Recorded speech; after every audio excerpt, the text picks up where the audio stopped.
Toronto is one of the biggest immigration hubs in the world. Nearly half of the people who live in this city were born outside of Canada. That reality shapes everything: culture, identity, and how people experience belonging here. The only time that I've ever felt immigration is a problem is when we don't have enough housing, we don't have enough jobs, and so the people that are born and raised in Canada are at a disadvantage. Immigration in Toronto isn't just a number. It's something you see, hear, and feel every day. You're moving somewhere to be a part of that country. You can bring your own unique culture to it and contribute, right? That's perfectly fine. But it's important to also integrate some of the culture as well, right? And that raises real questions. Can a city built on so many different backgrounds still share a common identity? Where do people feel like they truly belong? And they're upset about immigration too. And I'm like, dude, you're an immigrant. What are you talking about? Do you not see the hypocrisy in this? And they don't see it. And I'm like, that's so weird. There are other countries that are looking at the U.S. right now and saying the U.S. is a shithole country. To better understand this, I wanted to start with someone who studies culture for a living and lives this experience personally. What's up, Alex? What's happening, Nate? How's it going, brother? You made it. Good to see you, man. Alex is a professor working in a college and university environment, teaching tourism, hospitality, and storytelling. His life mirrors Toronto itself. As he explains, he was born in a country that no longer exists, carried a nationality tied to a place he's never been, and the country he once called his motherland no longer claimed him. His roots are tied to Russia and Ukraine. In many ways, he says that this makes him the perfect Torontonian, because here, being from somewhere else is the norm. 50% of Torontonians Yes. or immigrants. Yeah, give or take. And the other 50%, like they're like Torontonians born No. like. So there's quite a few people who move to Toronto for business opportunities, especially if you're younger. There is a couple of universities, there's a few colleges in here. Like there's probably 200,000 of just post-secondary student population in Toronto alone. Because between U of T, which is the 19th best university in the world, and sorry, I have to say it, top 20, yay. But U of T has about 60,000 students, maybe about 15,000 grad students. There's Team U, which is Toronto Metropolitan, which is downtown as well. That one's got about 50,000 students.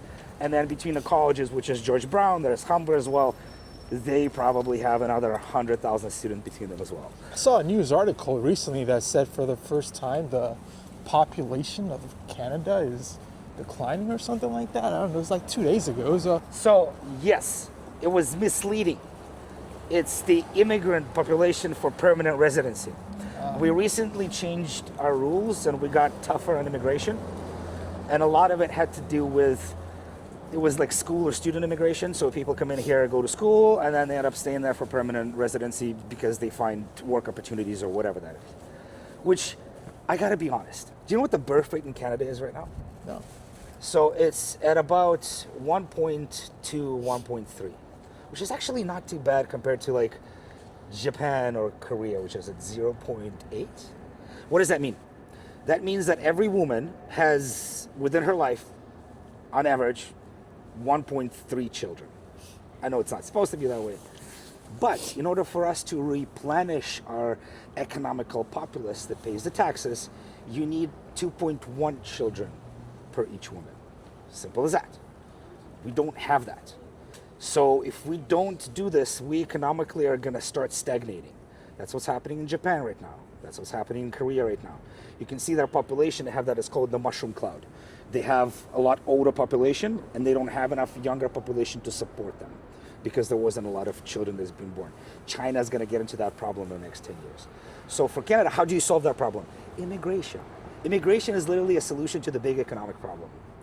And it's where do you get the money to support the infrastructure of a government, of a city, of whatever that is. And we're talking like huge global environments, huge global sort of influences, but that's kind of what the way that it is. So that's why Canada was always very open to immigrants. But there's been a shift? So it's always been a process. The process was always like when we immigrated here in the 90s, one of the reasons like my dad was good is because he was a chef. So he got like extra 10 points on his immigration schedule because he was a chef. But then he lost 5 points because he didn't speak English, for example. Like it's this kind of like you get point, it's a point system, right? And Canada always said that. They loosened it up in, I want to say in late 90s, early 2000s. And there was a huge influx in here of education because what Canada started doing is Canada started selling education. Canada right now is the most educated country in the world in a post-secondary environment. 63% of Canadians have some sort of a post-secondary education, whether it's a 2-year diploma college or it's a 4-year bachelor or goes on for whatever it is. And a big boom of that was in the last 20, 25 years. And a big boom of that is because we're selling education to the immigrants. We're selling education to the young populace that comes in here, gets a Canadian education, okay? Already speaking usually several languages, being involved in different places and communities. And then we hoping that they're gonna stay and work here. But now all of a sudden we don't like that? Why not? What's the problem? Is it too much? Is there abuses? Yes, but also because there's been a big shift. Canada 100% is affected by the United States. And that big shift to the right, I feel like a lot of it has to do with the media too. Like the media is pushing that way. It has been a big shift to the right. But also it's because life sucks everywhere. As soon as people start paying more because they have to go and do grocery shopping, they start looking for somebody to blame. And immigrants is an easy scapegoat, right? It's just easy to kind of save that. And I have, like, the worst thing is I work a lot with, Russian-speaking community. I worked a lot with the Ukrainian refugees in the last couple of years. I have people that I know here that have been in Canada for 20, 25 years or came with me, in the 90s, some that came in the 80s. And they're upset about immigration too. And I'm like, dude, you're an immigrant. What do you mean what are you talking about? Do you not see the hypocrisy in this? And they don't see it. And I'm like, that's so weird. That article that you saw, so the permanent residency in this educational environment has lowered, yes. But there is still lots of people who are coming in from other sectors, and a lot of them are coming from US. We have a huge, and it's not immigration, but it's a lot of people coming in here and working from home, continuing to work like for American expats? companies. Yes, which kind of sort From of... the U.S., you said? So there's quite a few from the US, especially if you're looking at that demographic. You're looking at the young 25 to 45 demographic, no kids, usually coupled up. That's where the big Toronto rises. You can see by like condo rentals in different areas. Why and are you'll they coming see those. A couple of reasons. Reason number one, this is very much a North American environment.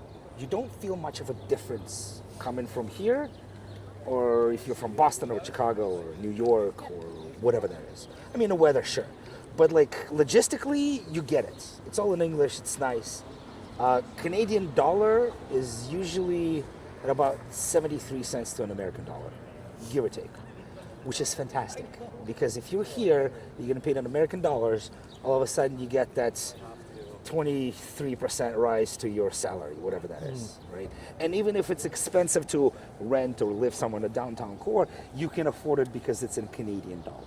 Now let me ask you this: so in Lisbon, people had mixed feelings about that Americans, Canadians coming there and with their higher salaries, and then they said kind of messed up the markets a little bit because prices went up for the people who are not earning. 100%. It's the invisible. It's called the invisible hand. Now, the does invisible hand that Torontonians- controls the market, right? Do Torontonians have that same feeling towards Americans moving here? Not at all. We love Americans, man. It's honestly with open arms, right? I love the American dollar. I don't care. Yeah. You can pay me whatever money you want, right? And like at the end of the day, I don't have, I don't have an issue. Everybody else is, dude, all of us Canadians are looking at the political situation in the U.S. and we're just as scared as everybody else. Why are you scared? Because we are geographically so deeply attached to the United States and economically too. Remember, many people miss one big fact. Canada is very much a resource country. We sell oil. Till this day, more than 50% of our GDP comes from oil sales. And about 80% of that goes to US. Which means that US essentially owns 35% of our economy, give or take. So when this whole talk about the 51st state came up, what that did is actually united a lot of Canadians. Even the ones who were like on opposite sides of the aisle, like from left to right, they both came to the center like, fuck you, none of that shit. No. And this actually was very profound to me too, because I've been talking about this concept for a couple of years now.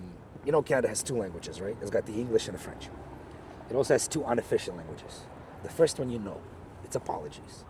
We're always sorry about something. Sorry this, sorry that, right? And it's a big deal. Like, politeness is a big deal. You need to be polite, and that's part of this cultural environment. You learn. Like, even people who don't speak English, they'll always say sorry. They'll always say excuse me. Like, it's a big deal of that process. It's kind of like saying hi, how are you, right? For us, it's always we say hi, I'm sorry for existing.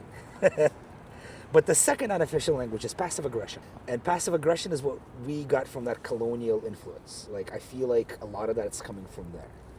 It's coming from this very Britishness, very a little dry sometimes. But also, if you look at the history of Canada and how it kind of grew, especially north of that 49th parallel, a big influence was we are not American. Canadians and the Canadian identity was always about what are we not. And it goes from, the War of 1812. It goes from the whole 1770s and the American Revolution, when the 14th colony right here in Ontario, which was Upper Canada, which became the loyalist-friendly colony, right? And right now, it's even more. It's always kind of been like that. Canadians are the nicer Americans, and we're okay with that. Like, we wear it with pride. We'll take that. That's cool. I have people coming in, and they walk around, it's like, oh, so this is kind of like mini New York, right? And they always say, like, in kind of like, oh, you guys are trying to copy, like, mini New York, like, in this kind of a weird tone. I'm like, dude, I'm okay with that. like, you don't you get it? So another question about immigration. Shoot. From your perspective, is there such a thing as too much, too fast? Or do people coming here have responsibility to assimilate quickly? Or, I saw a town, is it Brampton? It's predominantly Indians. Yeah, we'll call it Bangladesh. 100%. And it's also like, can you blame people? They want to live beside their family, right? A lot of the times also they combine families so that they can purchase a property, because a lot of the South Asians don't mind living in smaller quarters. So instead of having, a 2-bedroom apartment where a child gets a bedroom, they'll have a couple of children in one bedroom, and that's normal. It's normal to grow up in smaller places. So they can actually afford to get something like that and then still continue. Here's the thing. From whose perspective are we talking about, though? Too much, too fast. Are we talking from the economic perspective? All these people went through legal processes, which are not easy, by the way.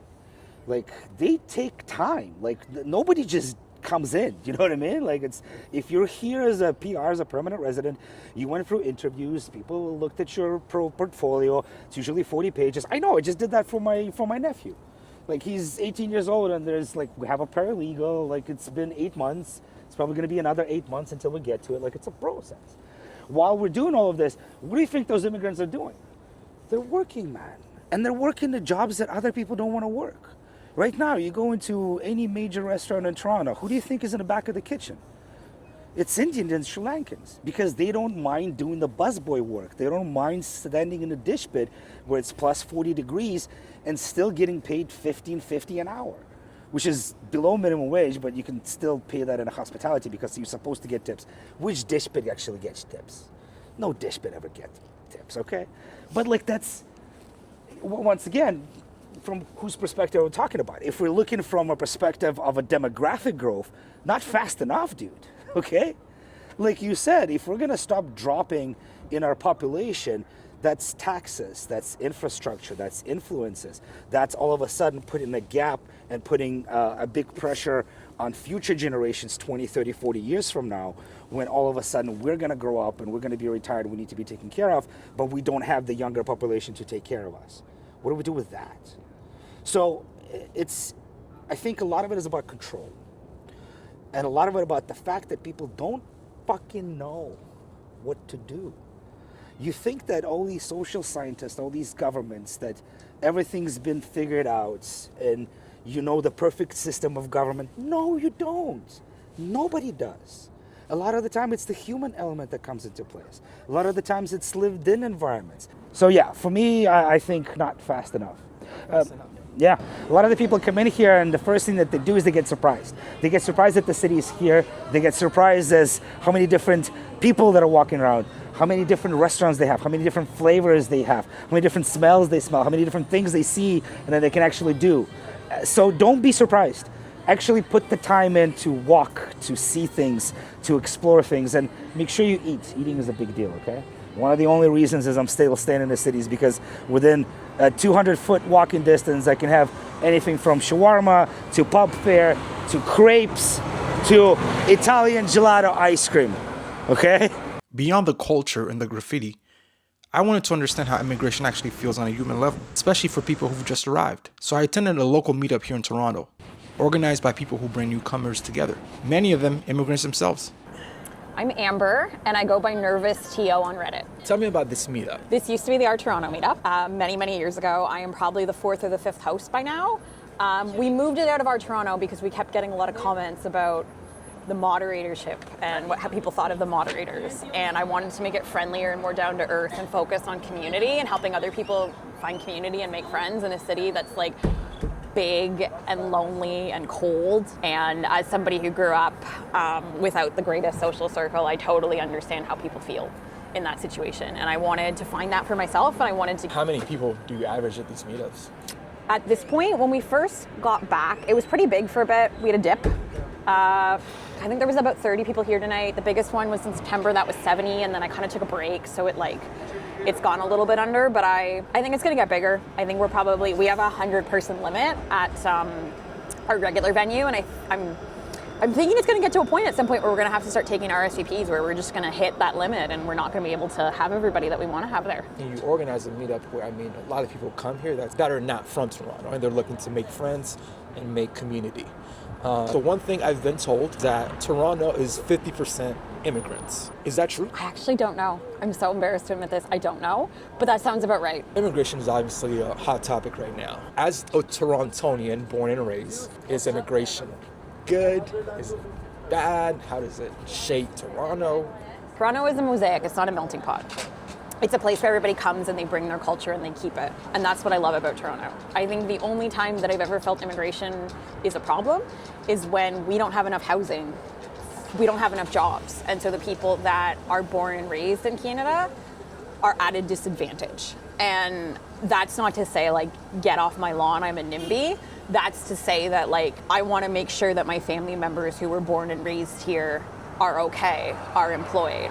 And the people who are born and raised here are okay. But that doesn't mean we should stop having immigration. That just means we should look at what's going on right now. But I don't have a lot of control of it. That's up to the government. Yeah. Now, would you say, or in your perspective, so would it be a pause maybe to analyze? We already did that. In my opinion, honestly, we had really, really high numbers in I think 2022, 2023 of international students. And the government just kind of realized that there's too many people here, that there was too much competition for housing, and they just kind of lowered the numbers back down. And I'm not sure that they went to the right number, maybe they went too low, but I have friends here who have gone from being permanent residents to citizens. I have friends here on work permits who are trying to become permanent residents, and they all add a lot of value to Canada and the country, and I don't think they're taking anything away by being here, if that's the... So what would you say is the general sentiment, though, of Torontonians like yourself, born and raised, towards immigration currently? I think anybody who is more left-leaning is probably, yes, we want to have immigrants, we want to have more immigration because the population needs to keep growing, but that's also the place that Canada's always been. I grew up with a very diverse set of classmates in elementary school. We were all at a Catholic school, but it wasn't all a bunch of white kids, there was people from all different ethnicities, all different cultures. Some people, their parents had been born here, some people, they were first generation, and that's kind of what I've always expected from the city. I actually find it weird to be in pockets where there's a lot of people who look like me, who are in my situation, and that's kind of what I like about the Reddit meetup is that's not what it is. It's a place where a lot of people are coming from far away, and I'm trying to help them find a sense of community in a city that can be really challenging, that I know can be really challenging, but I love it here. Do you see that happening a lot in your meetups when there's a lot of people that freshly come to Toronto, able to find friends? Yeah, totally. Maybe I don't know how fresh, because I don't always get to speak to everybody and I don't get to hear their stories, but I have a really, really good friend who came here. He's from Singapore. He's Indian ethnicity. He came up here from the States, and he's I think either PR or full citizen by now. And like I remember he came to the meetup, and he didn't know a lot of people, and he's made so many different friendships through the connections from the meetup and like different ways that all of our social groups have overlapped. And like it's really great to see all of the friends that he's made that we all share together. Like it's it becomes a community. How do people find your meetup? Reddit. I post it on my Reddit profile. I don't post it anywhere else. I'm not a big social media person. This is my first interview. If you can't tell, I'm super nervous. My name is Samar, but everyone downtown calls me John Lennon because of the hair, ever since the fucking pandemic. How long have you been in Toronto for? I would say about 8 years, right? So, because like I was born and raised in Mississauga, but you don't really come downtown that often when I was in uni. And then basically all my uni friends fucked off and went to the States, so I had to relearn how to make friends in Toronto, right? Would you say that Toronto is a city of immigrants? There's definitely obviously a lot more immigrants in Toronto because it's the nexus, right? Whether it doesn't even have to be from Europe or Asia, even from the States, right? A lot of people come to Toronto for opportunity, right? Because it's where all the money is. It's where all the big tech corporations are, especially if you're traveling for a tech job, right? So it makes sense that a lot of immigrants come to Toronto. Now, there's a lot of different cultures in Toronto. It's a big melting pot. So I mean, is that a good thing?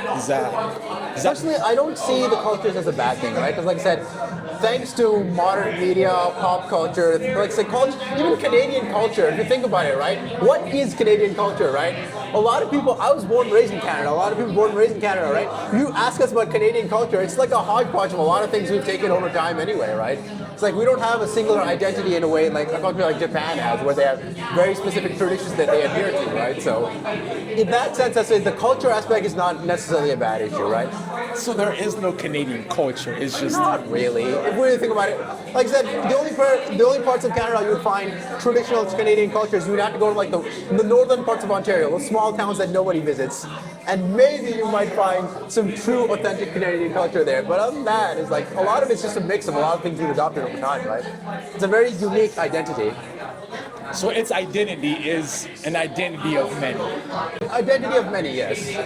Yeah. It's just like amalgamation of a lot of stuff. And even nowadays, right, with how much influence like US media has over the world, their culture is exported anyway, right? So by nature of like the modern media landscape, a lot of cultures tend to blend together. Now, are other parts of Canada the same as Toronto in a melting pot way? I would say Vancouver, Toronto, right? These are, maybe you could say Montreal less so, but at least Toronto, Montreal, Vancouver, these big cities, maybe London as well, right? They have the same impact, right? The same sort of melting pot. If you go to, like I said, smaller towns, not so much. A lot of people are moving to Alberta as well because, like I said, it's expensive to live here, right? So you might find a lot of immigration towards Alberta just because of cost of living. Well, that was the case before, all the wildfires and all the craziness happened this year. But, people go where there's opportunity, people go where it's affordability, right? Yeah. Would you say that immigrants have a responsibility to assimilate to culture quickly or keep their culture? I think it should be a mix of both, right? If you're gonna move somewhere, right, out of respect, you should want to, because the thing is like, you're moving somewhere to be a part of that country, to be a part of that collective, right? You can bring your own unique culture to it and contribute, right? That's perfectly fine. I mean, that's what made Canada what it is, right? But it's important to also integrate some of the culture as well, right? If you're going to be living here as part of the society. For example, you should learn to speak the language at least, right? Like, it's a very basic, right? Learn to speak the language, follow the same, simple moral common grounds that everyone agrees on, right? So it's like, these are like courtesies that you do when you decide to live in a place, right? Okay, so last question. If somebody's new to Toronto, immigrant or not, how do they find out about this meetup? So, general idea, right? You're new to Toronto, don't know anybody. Start with the meetup platform, right? You search through Meetup, you might be able to find a hobby that suits you, right? And it just spirals from there, right? Like I had like maybe 1 or 2 friends downtown, now there's like 400, right? Over time it spirals really quickly, right? Start with Meetup, find a meetup that caters towards, for example, whatever hobby you're interested in. You can use Facebook as well, sometimes they post on there, right?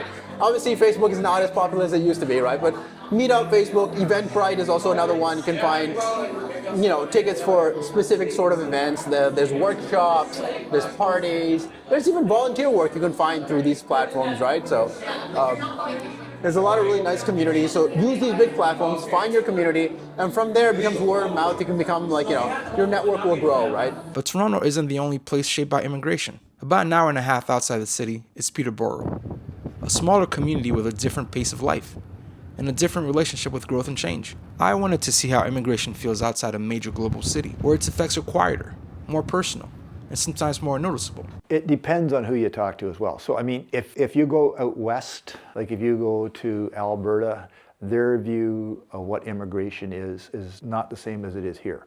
But what I find interesting, I mean, I come from a family that is immigrant based. My mom was an immigrant. So I'm first generation on my mom's side. I'm second generation on my dad's side. Canada welcomed my mom after World War II. They were refugees fleeing Nazi Germany. Canada welcomed them.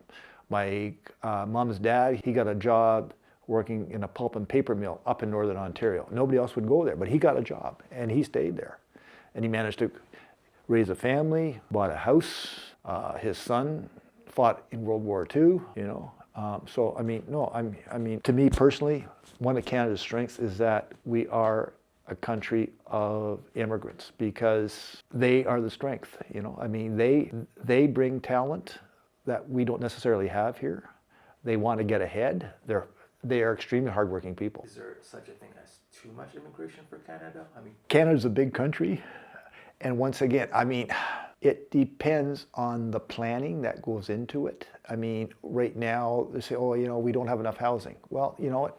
The reason why there's not enough housing is because at one time, in certain areas, different levels of government were encouraging international students to come in because it was a funding source for colleges and universities. So they were coming in here and they were taking up, rooming houses and apartments and whatnot. Now, is that the answer to a lack of housing in Canada? No, it's not a lack of housing. A lack of housing in Canada is based on a lot of other factors. You can't just go blaming we have too many immigrants who are moving in here and taking up houses. If you go to, once again, Tim Hortons is the ubiquitous coffee shop here. We have a Tim Hortons over here, not too far. Most of the staff are first generation. They are all basically immigrants, and they're all from Southwest Asia. So you've got Pakistanis, you've got Indians, you've got Sri Lankans and whatnot, And you're in a Tim Hortons because all the staff are first generation from outside of Canada, and all of the customers are old white people. Yeah. People of my generation, are pro-immigration because once again, so the thing is as well is that we don't have the same population growth as other countries without having immigrants come in, and they're bringing in these skills that we need. So, doctors, nurses, okay, I mean they're coming in from elsewhere, and the thing is, I mean. Trump talks about shithole countries. There are other countries that are looking at the U.S. right now and saying the U.S. is a shithole country. And you can't overlay politics over everything, which is what is being done by a lot of people. Okay, I mean, I look at you and I see Nate. I don't see a Democrat. I don't see a Republican. I see a guy who's basically doing the same kind of work that I've done in the past. So we have that linkage. But I don't see anything past that. You can't label a group on the actions of one person. Like I'll talk about the crime rate, okay? Crime rate in Canada is lowest point in probably about 50 years. But you talk to people and they think crime is running rampant because once again, you get something which is high profile and it's not high profile necessarily in the newspapers or on TV, but it's on social media. And everybody is an expert. On social media, everybody's an expert. I think in order to speak authoritatively, you need to know what's going on. Like you can't say, there's too many Haitians coming into Canada. There aren't too many Haitians coming into Canada. That's like Trump saying, there's too many Haitians coming in and they're eating dogs. Pardon my French, but what the fuck are you talking about, man?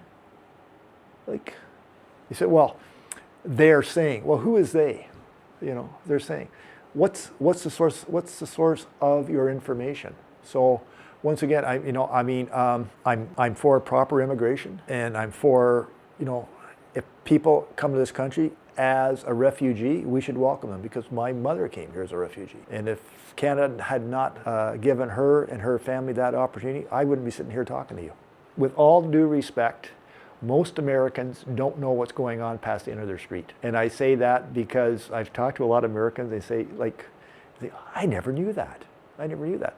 Because you get focused on what's going on in your own world and with your own problems, Like, geez, I didn't get my garbage picked up last week. Like, I don't care that the White House is burnt down, but what about my garbage? Type of thing. And somebody once said, and I think it's quite true, people in the United States only learn about world geography is when they go to war.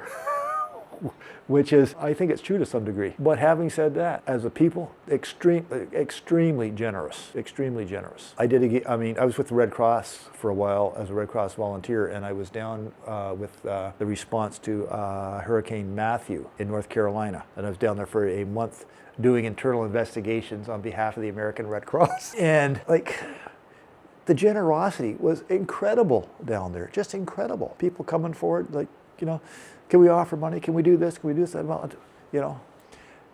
only negative thing was there was a county sheriff down there. He said, I don't want to see any Red Cross vehicles in my county. Anyway, hey buddy. I am all for immigration, and if people would really think about it and clue in, we could have a party every day based on people's cultures, religion, whatever. It could just be a festival all the time for everyone, right? Especially for a place like Canada, we're a country of immigrants, right? I mean, that's how our population got established, people coming over. And gosh, without immigration, I don't know where we would be. I wish that there were more resources for immigrants who are coming over, who are not, shall we say, well-to-do, whatever.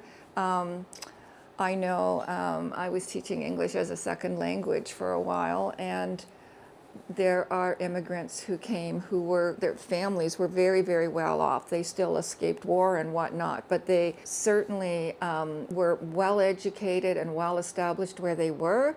And over here, they were able to integrate and get careers and whatnot going much easier than people. Some are illiterate, and some have come from very impoverished backgrounds. Other people have come from backgrounds that are so horrendous, we can't even imagine what they've been through in terms of war, or the impact of war, the psychological impact, the sociological impact. I don't know what's wrong with people who are so anti-immigration, but Is there such a thing as too much, too fast? We're not saying it's bad, but we need to pause. It's yes. not, like, so But if you pause, what happens to these people? I wish we could get beyond ourselves and think, when you see what's gone on in Gaza, what's gone on in Sudan, and even Ukraine, the impact of the wars that it's had on their people. I don't know how we can just turn our backs. The one thing is, many people come and they're so damaged. Do we turn them away because they're going to cost us healthcare dollars? Or I remember a few years ago, a family being refused or for permanent status in Canada because their child was quite ill and demanded a lot of health care, whatnot, and they were told no. I have a really big problem with that. And I guess the problem is that when we see how our tax dollars are, and the monies that are going into the medical system and whatnot are being spent, it could be done a lot more effective. It feels like we're so top heavy with administration. And I can tell you that I have a number of my friends and whatnot, we think very much alike. I mean, we're one world, one world. Doesn't matter what culture, what color, whatever. Cut us, we all bleed red. I mean, it's one world. And there is no, it's like in Canada or the States, for any child to be going hungry or not have enough money to be clothed or whatnot, there's just not an excuse for it. We can spend, how much, I don't know how many billions of dollars went into finding the vaccine for COVID. Within what, a couple months, 3 months, they were able to get a vaccine. It wouldn't cost that much to I don't think, to put a lot of food and medical aid and whatnot into other countries. I mean, we can do it. The will's just not there. You know, that's what it feels like to me. I guess, no, I wouldn't say it's the general perception, but I think a lot of people feel similar. You can't live here and see the inequality, the dichotomy. It's too great. It's just too great between the haves and the have-nots. And we look at, and I don't know if billionaires donate money or whatnot, but the 1% that seem to control a lot of things, whether they're doing anything to help mitigate stuff like this, I don't know. But I think we could all do a bit more. You consider if we all just didn't buy that Starbucks coffee one day of the week or whatnot and put it into a bank account, where would that lead? I would say that I think a lot of people feel the way that I do, but it's not the majority of us. And we don't need, my feeling is we don't need all of this stuff, but if we have it, then we really need to be grateful and be able to share it and know when enough is enough. After speaking with people across Toronto and beyond it, one thing became clear. Toronto's identity isn't built around a single culture. It's built around many. That's what makes it unique. And maybe that's why it works. Immigration is a touchy subject in many places. But here, it feels less about where you're from and about where you're willing to participate, adapt, and coexist. Toronto doesn't ask you to erase your past. It asks you to bring it with you and find a way to live alongside everyone else's. And in a world that's becoming more connected and more divided at the same time, that might be one of the most important experiments happening anywhere. I also know not everyone sees immigration the same way my guest did. There's a lot I couldn't cover, and a lot of perspectives I didn't hear. If that's you, if your experience or opinion is different, I genuinely would love to hear it. Leave your thoughts in the comments. This conversation doesn't end here. Toronto, maybe belonging doesn't come from one story, but from many.